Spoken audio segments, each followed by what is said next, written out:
and welcome to everyone who's joining us for today's lecture. This is the first program in our fall lecture series, and we're highlighting members of the HUC-JIR faculty who will be sharing their expertise with us. The Klau Library has over 1 million items in the collection, including books, manuscripts, microfilms, maps, broadsides, book plates, music scores, stamps, and much, much more. The HUC libraries have the largest Judaica collection in the Western Hemisphere, and we're second in size only to the Judaica collection at the National Library of Israel. Today's lecturer, Dr. Michael Meyer, taught at the LA campus of HUC-JIR from 1964 to 67, and he's been a faculty member here in Cincinnati since 1967. He's currently the Adolph S. Ochs Professor of Jewish History Emeritus, and he is a very frequent researcher at the Klau Library. We're delighted to welcome him to share his findings on how scholars of the Reform movement sought to solve the Pharisee puzzle. Dr. Meyer, we look forward to your lecture. Thank you very much, Laurel. It is really a great pleasure to be giving a lecture under the auspices of the Cincinnati Library, which I have known so well for so many years. So my subject is Reform Jewish Scholars on the Pharisees. Study of the Pharisees has for generations attracted Jewish scholars associated with the Reform movement, and this for two reasons. Because they are scholars, since the Pharisees present a fascinating scholarly problem, as we shall see, and because they are Reform Jews, since the Pharisees can be seen as their early religious predecessors. We shall look at 5 such individuals who have undertaken to study the subject, of whom 4 have been associated with the Cincinnati campus of Hebrew Union College, and therefore certainly had occasion to use the Klau Library on this campus. The one exception is Abraham Geiger, but for him as well there is a link. When teaching during his last years in Berlin, he must have used the library of the Lehranstalt für die Wissenschaft des Judentums, the liberal rabbi-ordaining institution that can be seen as the principal predecessor of Hebrew Union College. So, from the beginning, there has been a strong apologetic motive to be found among Jews studying the Pharisees. After all, if Jews, including Reform Jews, are in some sense heirs of the Pharisees, as has been widely claimed, then strong arguments must be made freeing them from the charge in the Gospel of Matthew 23:28, so often repeated in the Middle Ages, which describes Pharisees as outwardly appearing to be upright, but within, quote, full of hypocrisy and wickedness, end quote. Perhaps in modern, as it were, enlightened times, the necessity of presenting a more pleasant image of the Pharisees would not have seemed so urgent were it not that Christian scholars of note have given credence to the New Testament's moral condemnation.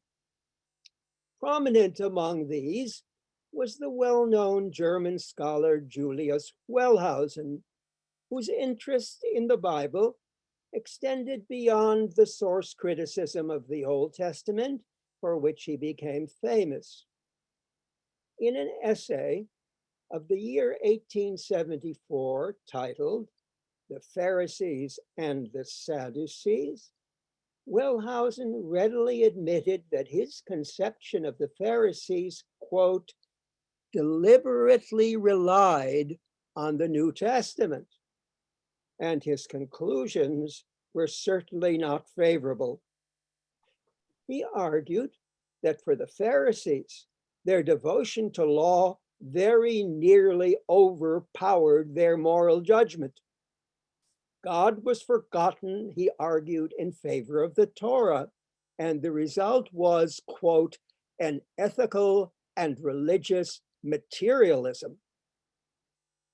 Having declared the Pharisees, quote, quintessential Jews, the true Israel, he then concluded, quote, unfortunately, the true nature of these hypocrites only became apparent over time, from which the reader, alas, could easily conclude that since Pharisees are hypocrites and Jews are Pharisees, whose true nature as hypocrites became ever more apparent, such characteristics might yet continue to appear among Jews, even in the present. Unveiling the Pharisees is an extraordinary challenge for a number of reasons. Whereas scholars of modern Judaism have texts in abundance for most topics that they wish to investigate, that is not true in this case. There are only 3 primary sources that mention Pharisees by name, and each of them is problematic. The New Testament is clearly polemical. The historian Josephus is unreliable because he tailors his account for a Greco-Roman readership. And the references in Tannaitic literature are not necessarily contemporary.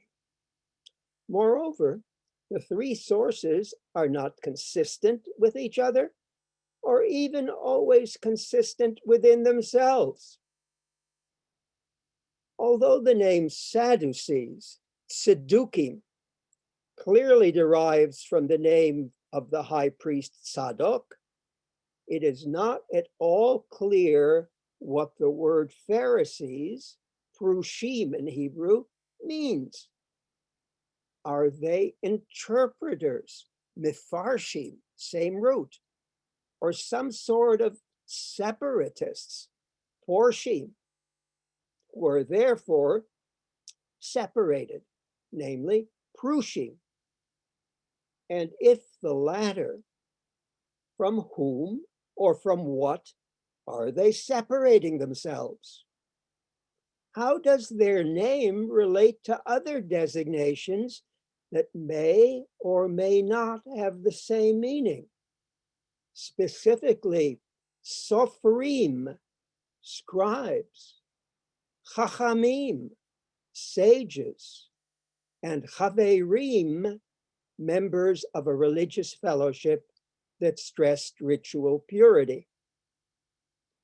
None of the sources tells us when or how the Pharisees or the institution associated with them, the Beit Knesset, the synagogue, came into existence.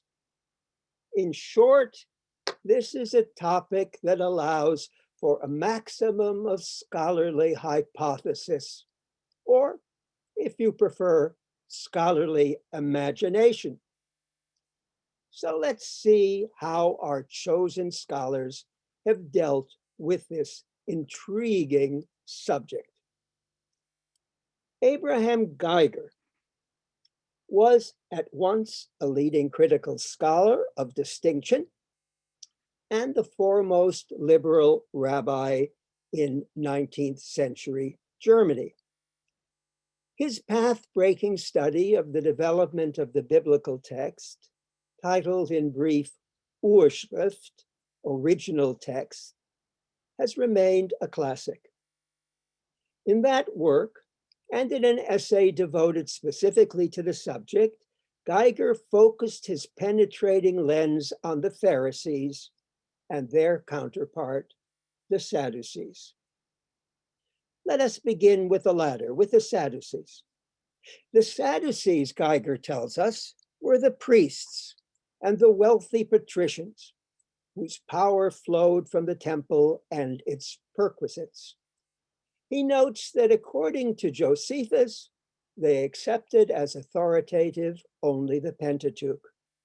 But Geiger believes that they must have supplemented it with their own legal Sadducean expansions. He then comes to what is his most original and least accepted conclusion, that after the destruction of the Second Temple, Sadduceeism continued underground for centuries, re-emerging with a faction that a millennium later explicitly insisted on the sole authority of the Pentateuch, namely the Karaites of Babylonia. As for the Pharisees, Geiger molds their image in a way that makes them appealing to liberals in both the political and the religious senses of the word liberal. Certainly, he writes, they are not religious hypocrites, as the Gospels have construed them. According to Geiger, they were an aristocracy not of birth like the priesthood, but of merit. Quote, the upwardly striving element of the middle class possessing talent and energy, which they set against the inherited honor of the Sadducees. He calls the Pharisees, quote, a religious democracy, and he is willing to provide a modern analogy. In their time, he says, they were the equivalent of the Puritans, who in 16th century England stood against the Church of England. As Democrats, as the representatives of the people, the Pharisees enjoyed the support of the masses. They were more numerous than the Sadducees and more beloved by average people. Unlike the Sadducees, they did not possess the arrogance of a Prussian Junker. Unlike the Zealots, who fought to the death against the Romans, they were moderate Democrats, not nationalist extremists.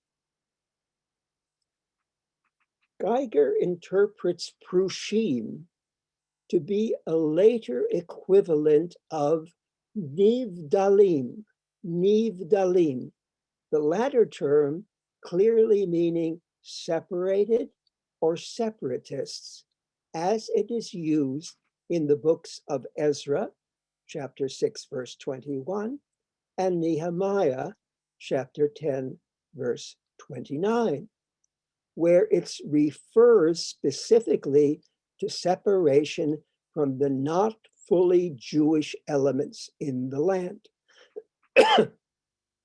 He thus gives the Pharisees at least rootage in a period well before that of the Hasmoneans.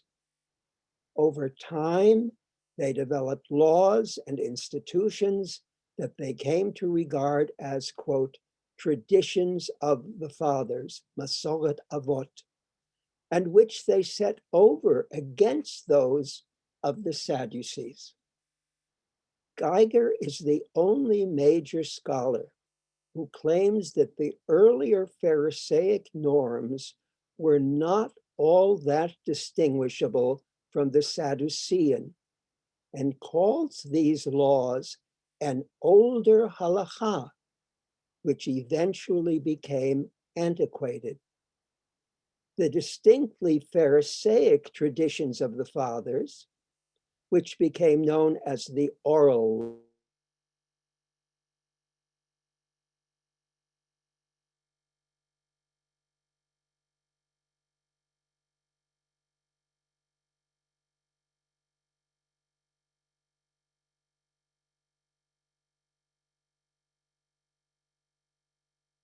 law, he deems authorities to the scholars, though they were invented to the Pharisees. The Pharisees, as they diminished the power of the priesthood, for example, with regard to the dates of the festivals, stressed equality of religious rights and brought about the alleviation from legal stringencies, especially with regard to criminal law. Religiously, They shifted emphasis from the temple to the synagogue, from an institution of the state to the religious life of the individual. Geiger does not fully identify the Pharisees with the Chaverim. Though he is not specific, it is clear that he does not regard all Pharisees to have been Chaverim, that is, to have been members of fellowships that stressed strict ritual purity. The Pharisees as a whole were rather to be understood, in contrast to the rigidity of the Sadducees, as the proponents of religious development. Geiger's most obvious attempt to make Pharisees exemplars for the liberal Jews of his time occurs in his most popular work, Judaism and its History. Here he writes, quote, "The Pharisees were in reality the nucleus of the people. Their striving was the equality of all classes. Their battle, a battle that recurs in every age, where competence makes a difference. A battle against priestcraft and hierarchy, against preferential treatment of particular classes. A battle in particular arguing that the greatest value is not to be sought in externals alone, but rather in inner religious conviction." If the Pharisees collectively thus appear as models for Geiger's liberal Jewish present, it is the Pharisee Hillel, exemplar of the later halacha, while his counterpart Shammai preserved the older version, who provides the individual example. For Hillel, as Geiger would have it, differs from other Pharisees in that his gaze is fixed not on the miraculous, but on this world and its improvement. Geiger does not hesitate to call Hillel, quote, "a genuine reformer, a reformer of Judaism, whose influence continues down to the present day," end quote. Turning finally to the New Testament, Geiger concludes, "Thus Pharisaism is not a designation worthy of disgrace. It is a name of honor. It designates within its circle the principle that the entirety of world history moves in a course of progressive development." As for the Judaism of his day, a new Hillelite rabbinism, now in possession of the twofold might of Wissenschaft, critical analysis, and inwardness, was in a position, according to Geiger, to overcome the old rabbinism, now in the guise of orthodoxy, by rejuvenating, rejuvenating itself.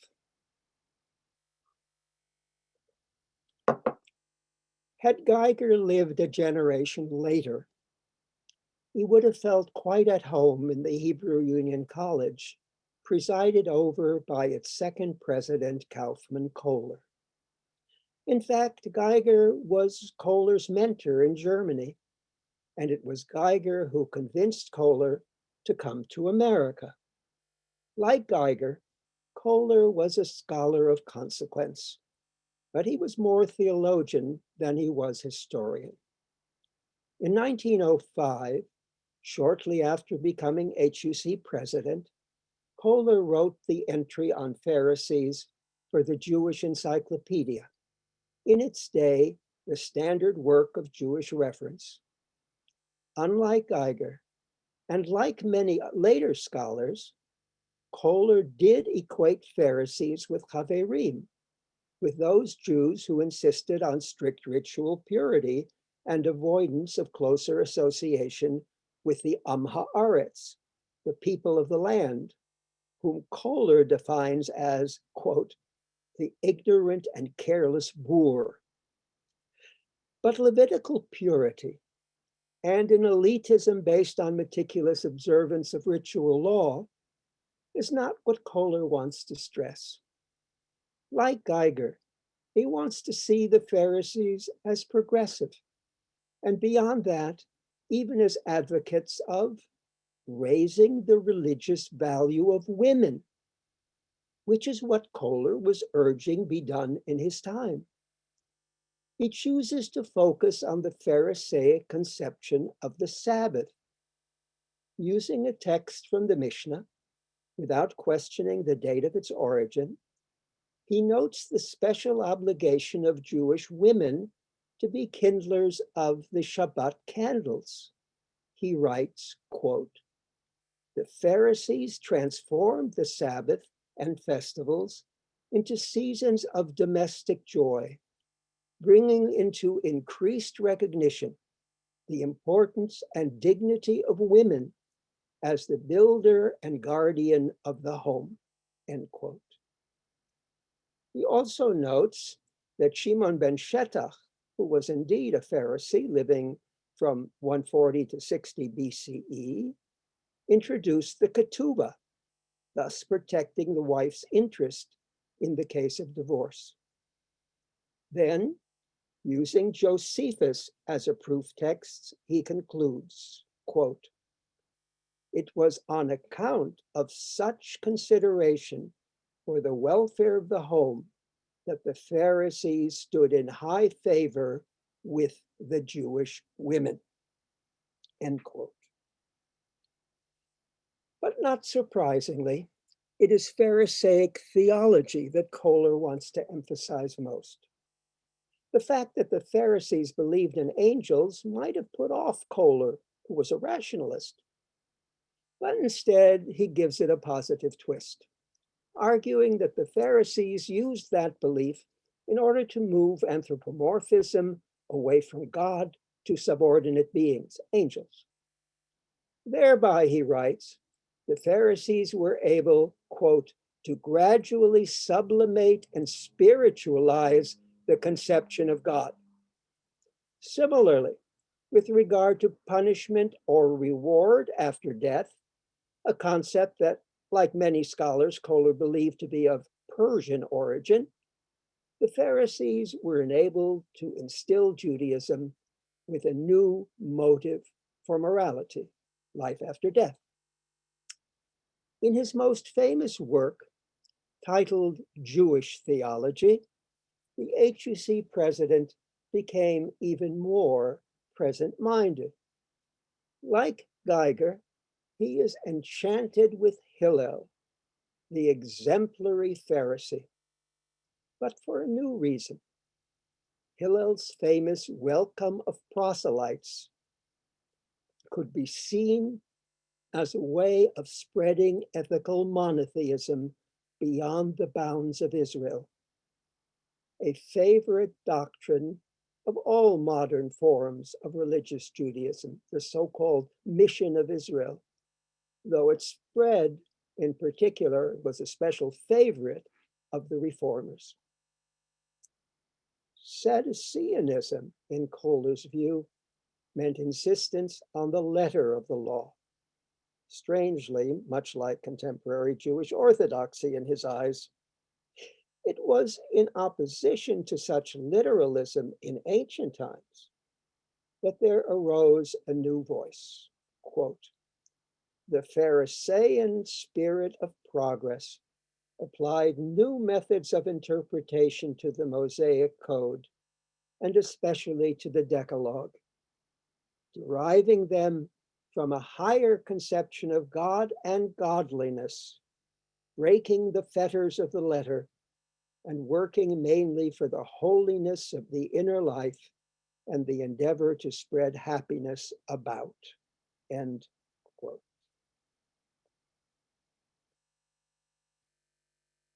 Among the faculty that President Kohler appointed was Jacob Z. Lauterbach, a Galician Jew ordained at the Orthodox Rabbinical Seminary in Berlin, who had also obtained a PhD from the University of Göttingen. Though committed to Reform Judaism, he was at that time probably the most traditional member of the HUC faculty. If Kohler took pride in Pharisaic tradition exalting the role of Jewish women in the home, Lauterbach famously sought to keep them there.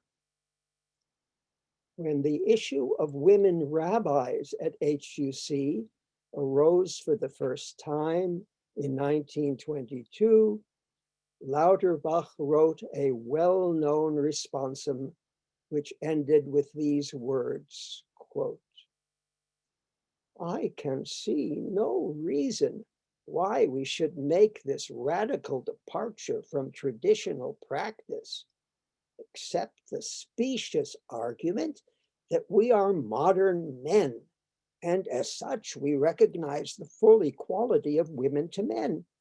Hence we should be thoroughly consistent. But I would not class the rabbis with those people whose main characteristic is consistency," end quote. So, how consistent was Lauterbach's view of the Pharisees? Lauterbach's special field of competence was the Tannaitic Midrashim. His edition of the Mechilta de Rabbi Yishmael is still a classic today. Not surprisingly, in his 3 articles on the Pharisees from 1913, 1927, and 1929, he looks especially to the rabbinic sources for his understanding of them. With regard to the New Testament, he limits his attention to briefly rescuing the Pharisees from Jesus's accusations. He writes that the would-be Savior happened to encounter some bad Pharisees, but he didn't regard, quote, all Pharisees as hypocrites. Lauterbach understands Pharisaism to have gradually evolved during the 3rd century BCE. It was, he thinks, a reaction to the rise of Hellenistic influence in Palestine during the period of Ptolemaic suzerainty, and therefore before the Maccabees. The Pharisees represented a revival of the old opposition of the biblical prophets to the priests. They did not invent the synagogue, which Lauterbach believes had its origins as early as the Babylonian exile, but they developed and perfected it. Surprisingly, Lauterbach is of the opinion that during this time, the Sadducees had their own book of laws apart from the Pentateuch, a contention he bases on a single text in the rabbinic tractate Megillat Ta'anit, the scroll of fasts, ascribed to the Roman period in Palestine. There, in Megillat Ta'anit, we find in regard to a particular statute, quote, Shehaya katuv umunach litzidukim sefer gezerot, that it was written and deposited in the Sadducee book of decrees. This makes the Pharisaic law not unique, but parallel. How then, aside from content, does it differ? Lauterbach's answer is that while the Sadducees did not force justification for their decisions into the text of the Mosaic law or give them equal status with it, the Pharisees did relate their decisions to the Pentateuch. Unlike the Sadducees, The Pharisees sought proof texts in the written law. They insisted that, quote, every rule or decree must be based on or derived from the law, meaning the law of Moses. The Pharisees, in other words, were interpreters, mifarshim, if you like, employing hermeneutics to give oral laws equal status with the written law, and argue that in some form they went back as far as Moses. Like his predecessors, Lauterbach finds the Sadducees to be priestly aristocrats and the Pharisees democrats. The clash between them to be a conflict between economic and political classes. Unlike the Sadducees, Pharisees believed that the law was the heritage of the entire house of Jacob. And, this is his analogy, like American founding fathers, well before their time, insisted that, quote, all men are born equal, end quote. Religiously, the Chachmei Yisrael, the wise men of Israel, who Lauterbach believes gave rise to the Pharisees, broke with the Sadducees in their belief that the law had to be interpreted in conformity with the standards of their own sages, which standards, Lauterbach suggests, were in the process of rising ever higher, making them harmonize with their advanced ideas. Thus, he writes, the element of evolution and progress was injected into the law, and the rigid conservatism of the Sadducees in following the letter of the law gradually lost all influence upon the life of the main body of the Jewish people. In the last of his articles on the Pharisees, Lauterbach sums up his image of them in these words, quote, they were the younger Progressive Party, composed originally of Democratic laymen who outgrew some of the older notions, cherished modern and liberal ideas, and therefore became separated from the older group, hence Prushim, and formed a distinct party.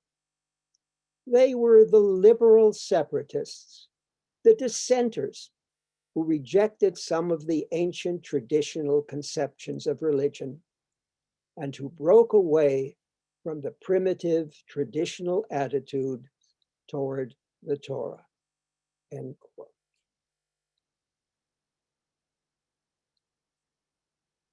Like Lauterbach, Leo Beck was a teacher of Midrash, and he too uses Midrashic texts to get at that element of the Pharisees which interests him the most, namely their religious values. Rabbi Beck is known to the Jewish world as a religious thinker and as the courageous leader of German Jewry during the dark Nazi years. But he was also a scholar of some note, with a particular interest in the period of the Second Temple. Following his unanticipated survival in the Theresienstadt ghetto, he spent semesters teaching at Hebrew Union College in Cincinnati during the early 1950s. He too, no doubt, must have used our Cincinnati library, though his writings on the Pharisees predate his visits to the college. Beck argues that since the Tannaitic Midrashim, though compiled at a later time, contain older material, they can be of assistance in determining the identity of the Pharisees, beginning with the meaning of the word parush, which Beck, like other scholars, takes to mean separated. His innovation lies in suggesting that it means separation from the unholy in favor of an ethically linked form of holiness.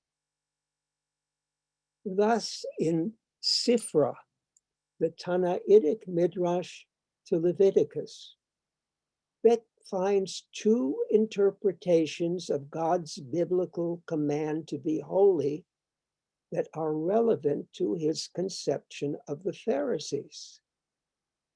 The one, Kedoshim Tiyu, Perushim Tiyu. You shall be holy, you shall be Perushim. And secondly, Kishem Sha'ani, referring to God, Kishem Sha'ani Kadosh, Kach Atem Kedoshim. Kishem Sha'ani Parush, Kach Atem Heyu Perushim. As I am holy, so are you holy. As I am Parush, so shall you be Perushim. Beck believes these passages to be old, since they are anonymous Agadah, transmitted without mention of an author. His conclusion, the word Perushim, expressed the religious characteristic of Pharisaism, namely the demand to be holy. Using a text from Mechilta, the Tannaitic commentary to Exodus, Beck tentatively suggests that for the Pharisees, holiness was an ideal to be striven for, one that required separation from the nations. Kedoshim umekudashim, prushim me'umot ha'olam umishikutsehem. Holy and sanctified, separated from the peoples of the world and their abominations. Unlike many scholars, Beck interpreted this holiness not in terms of ritual purity, but rather as a liberal Jew to mean a holy life as an ethical life. Beck carries his account back to the Babylonian exile, when he believes, although there is no text to support for it, that the synagogue must have been created to supply the religious needs of the exiles. Following Geiger, he is of the opinion that the need for separation first appeared with Ezra, who believed that the returnees needed to separate themselves from the not fully Jewish inhabitants of Palestine. Ezra, he notes, is called sofer, scribe, one of the terms later used for the Pharisees. Beck first published his article on the Pharisees in 1927 for the scholarly readers of the publication issued by the Liberal Seminary in Berlin, where he taught for many years. Interestingly, and perhaps significantly, it was then republished for a larger readership as part of the Schocken series of short books in 1934, 1 year after Hitler's ascent to power. One may therefore ask, Is there anything in Beck's conception of the Pharisees that might have given moral strength to a community increasingly suffering persecution? Perhaps so. Toward the end of his study, Beck notes the Pharisaic opposition to the dictator Herod and to his state. And he continues, quote, "The struggle against the state was for these people a struggle for God and God's commandment.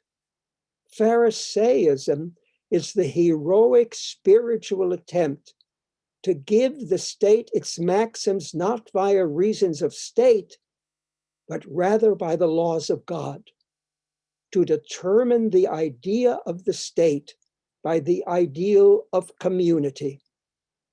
The Pharisees triumphed over the state. It disappeared, and they, not alone as individuals, but also as a collectivity, remained," end quote. Might the despairing German Jews not hope that the Nazi state, grounded in its own interest, would one day disappear? Pharisaism, Beck wrote, looked beyond the present to a messianic future, beyond the state to the ideal community in which individuals and the collectivity strive for holiness. In dark times, it was a vision of light.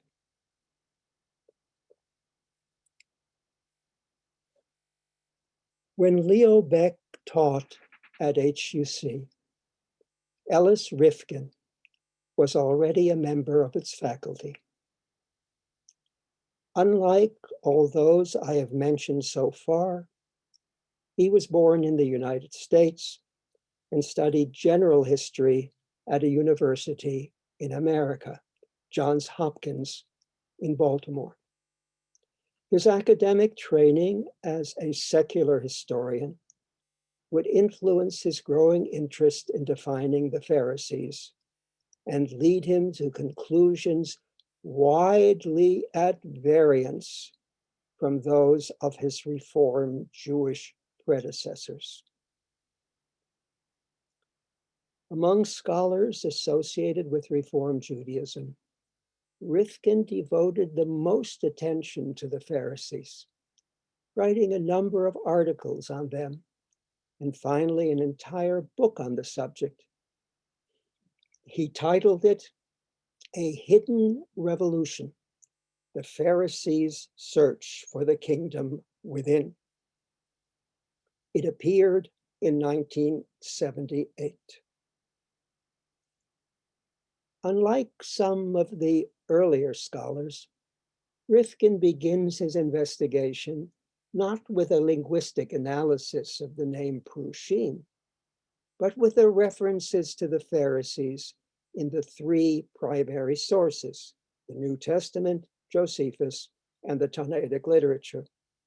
He scrutinizes the names that have been assumed to mean Pharisees: Prushim, Sophrim, Chachamim, Chaverim. It is by examining these names in their literary and historical context that he is led to his understanding of who they were. Rifkin claims that not every reference to Prushim means Pharisees. Among Tannaitic texts, only those that place them in juxtaposition with Sadducees can be said definitely to mean Pharisees. Some of the other texts use the term negatively, a clear indication that another meaning is intended. When the Pharisaic group is truly referred to in other contexts, the positive self-designation Chachamim, which Rifkin defines as scholars, in his eyes, the true essence of Pharisaism. However, They are not those individuals called chaverim, whom the sources describe as ritual purists, and whose false association with Pharisees has led other scholars outside the Reform ambience, such as Jacob Neusner, for example, to make them fundamentally ritual purists. But what of the term sophrim, scribes, which is used, for example, in the New Testament, scribes and Pharisees? The designation is crucial for Rifkin's argument because it is very early, used for Ezra, and is used by Geiger and Beck to give the Pharisees a very early origin. Moreover, it occurs with great frequency in the apocryphal book of Ben Sira, dated from the pre-Hasmonean period. Since, as we shall soon see, Rifkin insists on a later emergence of the Pharisees than do his predecessors, how then deal with a term used of them before the Maccabees? His response is to document that sophrim, when seen in the literary and historical context of the book of Ben Sira, were not legal scholars, but fanciers of wisdom. That Ben Sira is like the book of Proverbs. Moreover, they were supporters of the hierarchy. They were supporters of the priesthood, which held dominance at that time. The Pharisees, Rifkin argues, took over the word sophrim, but gave it a very different meaning, namely, as champions of the oral law. Since Ben Sira does not mention Pharisees by that name, or Rifkin believes any other, the book serves as what Rifkin calls a sentinel source, guarding against the notion that Pharisees were already in existence at that time. If Pharisees were in existence at that time, it would totally undermine Rifkin's chief thesis, namely, that there were no Pharisees until the time of the Hasmoneans. If there had been, they would at least have been mentioned in an earlier context by Josephus. But Josephus does not mention them in an earlier context. Those who make the argument for early appearance, Rifkin notes repeatedly, are faced by silence. Rather than a gradual evolution, Rifkin argues that the Pharisees were the product of a hidden intellectual and spiritual revolution that occurred in the wake of the political revolution of the Maccabees. Their chief innovation was an oral law existing beside and of equal authority with the written law. That oral law simply did not exist earlier, Rifkin argues. Unwilling to settle simply for the term revolution, Rifkin resorts to biology, introducing a word with which we have recently become all too familiar. Within the course of Jewish history, the Pharisees were, Rifkin writes, a decisive mutation. Far from being reclusive ritual pietists, Rifkin's Pharisees exercised high public authority. Frequently citing a New Testament text, Matthew 22:3, Rifkin stresses that according to Jesus, Pharisees and scribes, quote, sit in Moses' seat. and it is well, quote, to do everything that they tell you. Involved in their revolution, therefore, was a transfer of power, though not complete, from the priestly aristocracy to a class of lay scholars that had not existed earlier. According to Rifkin, the term itself is initially a term of opprobrium, coined by Sadducees to mean a group that separated itself from Sadducean authority, not from the surrounding nations or the Am Haaretz. But in the course of time, it was taken over as a self-designation, even if the Pharisees apparently preferred to call themselves Chachamim or Sofrim. Having achieved authority, the Pharisees introduced new ideas and new institutions.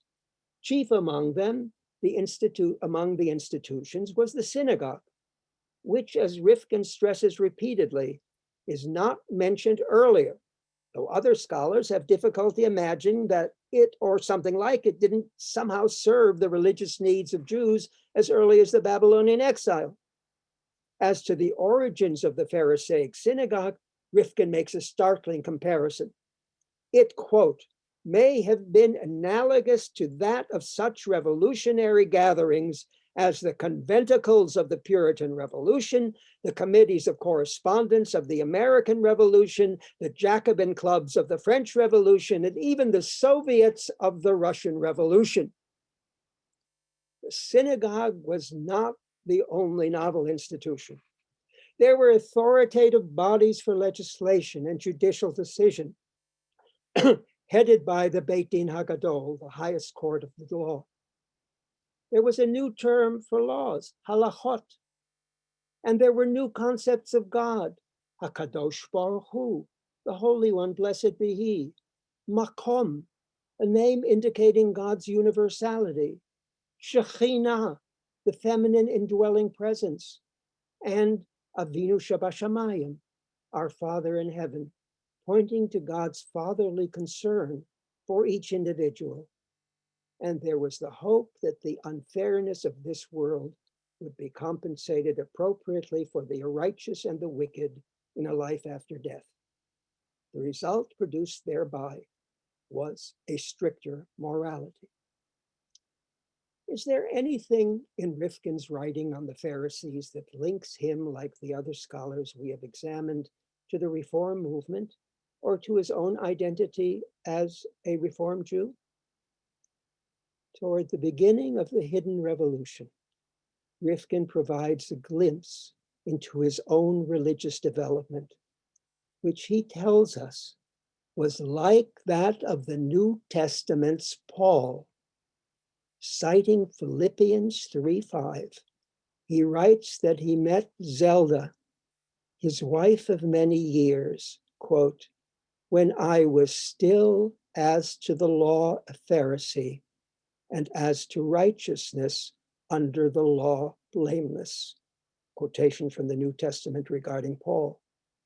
He claims that, quote, it was because I lived the life of the twofold law, believed in the God of the twofold law, hoped for eternal life, and dreaded eternal punishment, that I could discover a hidden revolution.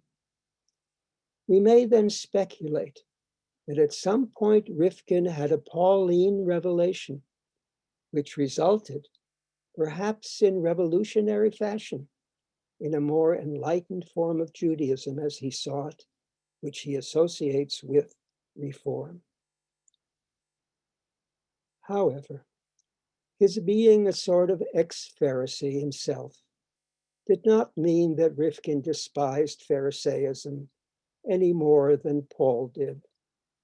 Rather, in Pharisaism's original form, not its latest Orthodox version, Rifkin found the basis for what was his most cherished value, the centrality of the individual life. As he states at the end of the Hidden Revolution, Pharisaism represents, quote, the reality within, a reality that reassures each one of us that he or she is a precious person, a unique individual worthy of eternal life. If we remain true to the values deep within our souls, where no external force can ravage it. Finally, no, we don't know for sure who the Pharisees were. The sources do not provide indisputable evidence. Scholarly theories will continue to compete with each other. But as far as Reform Judaism may be from the enigmatic original Pharisaism, perhaps there is still something of interest in Pharisaism for all of us. I hope so. Thank you for listening. Thank you very much, Dr. Meyer. And now we have a few minutes for questions. Does anybody want to ask anything in the chat, or you can raise your hand and I will call upon you? We'll give everyone a moment just because there was a lot to process there. There seem to be some questions in the chat. I think that was just a general Yasher Koach.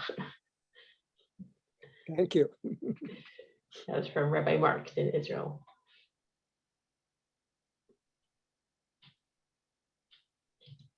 Okay, if no one has any questions, then I think we'll just thank Dr. Myers for a very interesting presentation. We very much enjoyed it. And again, if anybody would like to review it on our YouTube channel, we will be happy to share the link with you. Thank you so much for joining us today. And thank you, Dr. Meyer. It's a pleasure.